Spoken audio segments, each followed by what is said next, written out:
So here's what we have to keep in mind. Businesses are like beautiful women. They have many options.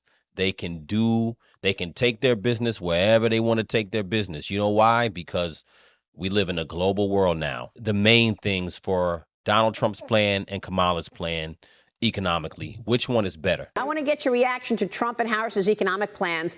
Talk to us about the growth policies needed in business to actually achieve growth, and what do you see from these two policies?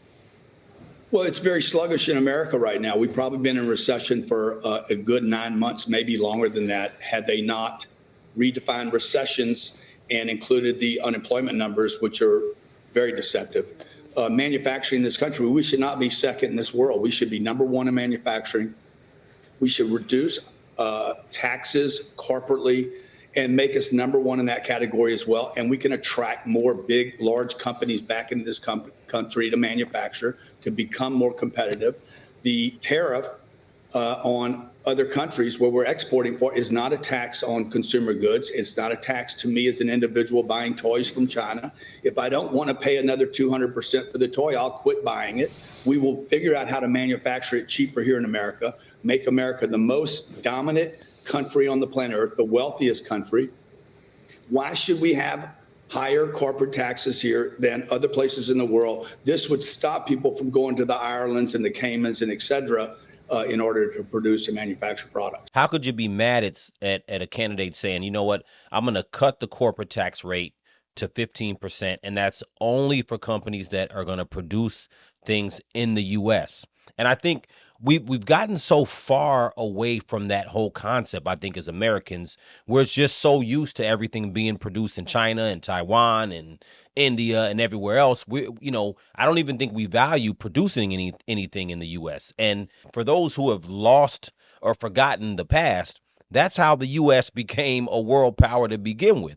The U.S. became a world power because of what we actually produce, the Industrial Revolution, producing things here. And we didn't get to be the number one world power by importing everything from other countries. So I think we've gotten so far away from that, and I don't think Kamala's policies are going to spawn more business at all. Give us your sense of the corporate tax rate and what kind of an impact that has on businesses and their intentions to hire and invest in growth. Well, Maria, Kamala Harris is either financially illiterate, incompetent, or she believes that her voters are.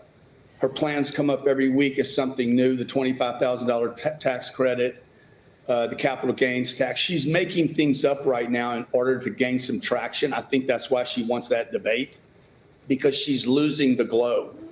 And her economic policies are not economic policies. They're random, made up. Let's do this week. She's tracking Trump, trying to follow what he's doing. We are a sluggish country. We are not growing today. We are not dominating. I just finished a 5-country tour where, like I was in the UAE. They are booming over there. They want to work. They want to do business. The country actually envelops people, welcomes them, and says, let's do business here. How can we do business with you and Cardone Capital here in the UAE? That's not happening in our country, and we need to become a dominant force, welcome people back into this country to do great business. It's just as simple as that. If we don't get companies to want to do business here, and we don't establish some level of manufacturing back in this country is going to continue to decline. And that's exactly what's happening right now. I think pound for pound, Trump's economic plan is just better than Harris's. I am not a hardcore Democrat. I'm not a hardcore Republican. I don't care about the gangs and the labels. By far, the economy is the most important thing to most voters. The health of this country from an economic standpoint is important to me. I have children. They are raised here, and I want them to inherit a country that they can live in and have upward mobility in, and so they can have kids and their kids can have kids, and we can go on. So this isn't just about us. It ain't about, Donald Trump and liking him or liking Kamala Harris. It ain't about any of that. It's really about the long game, right? So let me know what you guys think in the comments. Crucial Combo.